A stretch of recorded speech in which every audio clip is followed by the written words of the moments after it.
Well, the easiest way to check if your brand name is, let's do the brand name part first. The easiest way to check if your brand name already exists on Amazon is just to go to Amazon and search for the brand name. So just go do a search on Amazon for the brand name that you're thinking of, and you will see immediately if somebody is using that brand name. So let's do UGG, for instance. So we can see here the UGG boots and the brand UGG are already in use. So we wouldn't want to go do that one, for instance. So that's an easy check on Amazon to do. And then outside of Amazon, you could go to, for instance, the USPTO, which is the Patent Office of America. And you can go and do a trademark search here. It's called a test search.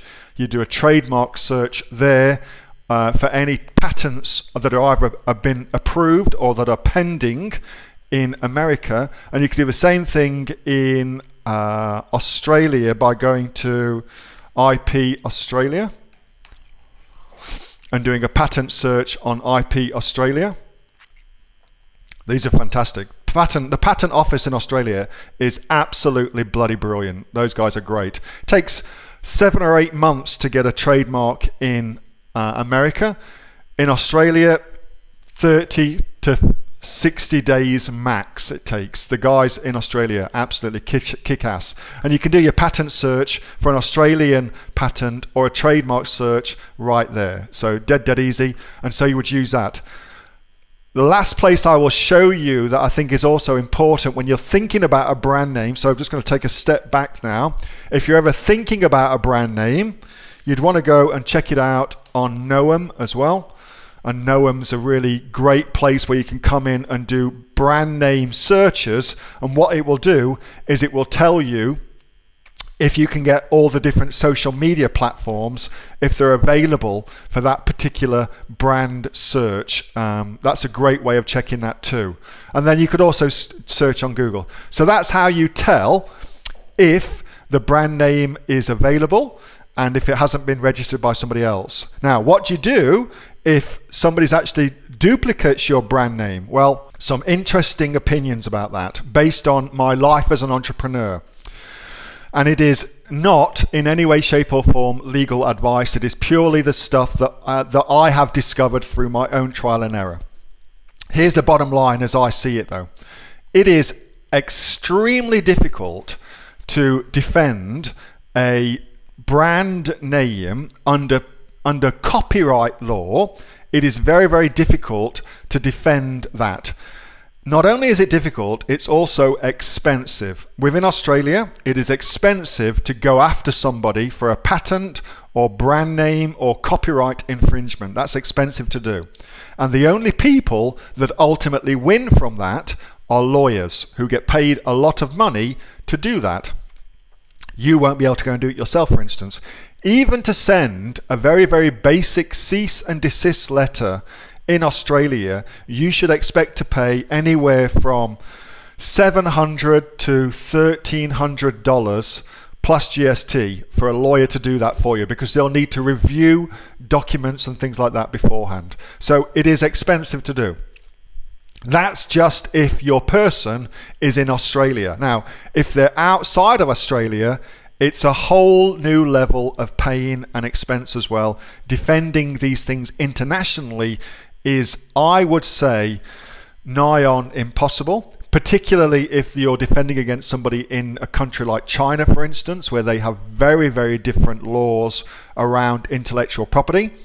It's pretty much impossible. So the best thing that you can hope for is to register your own brand name with Amazon through their brand registry, for instance. And then if anybody does start selling a similar product under your brand name, you can get that taken down.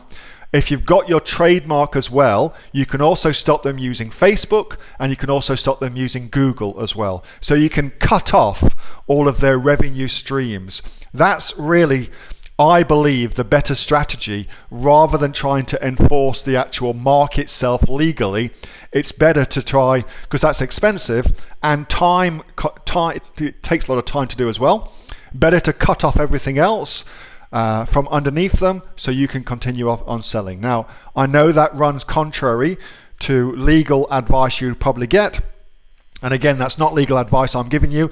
It's purely based on my own situation that I've discovered as my life as an entrepreneur has progressed.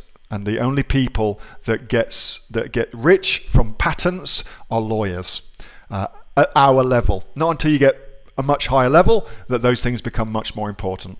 Hey, thanks so much for watching that video, and I hope that you got some massive value from it. Before you go, do you live in Australia? If you do, this is for you. Would you like to learn how to sell things on Amazon here in Australia? Would you like to know what sells really, really well and what sells for the maximum amount of profit? Would you like to know where you can source those products from, whether that be in China or here in Australia, and how to source them so you pay bottom dollar and get maximum value for what you're doing? If you do, please subscribe to my channel and like this video, and you'll learn that and much more. It's the exact same information that people like Jeff from New South Wales have used to make $45,000 a month on Amazon, that Sue, who's from the sunny coast, has used to purchase herself a brand spankly BMW every single year as a result of her e-commerce business, and the lovely Kate from Bowral in New South Wales has used to make $32,000 a year on, a month, not a year, a month on Amazon, and indeed Anthony, who makes $15,000 a month on Amazon, selling, as he puts it, odds and sods. If you'd like to learn the exact same information that they use to maximize their profits for their Amazon businesses, subscribe to this video, like my channel, post below if you want me to teach you something. Okay, I'm out of here. Speak to you soon. Bye. Subscribe. Do it now.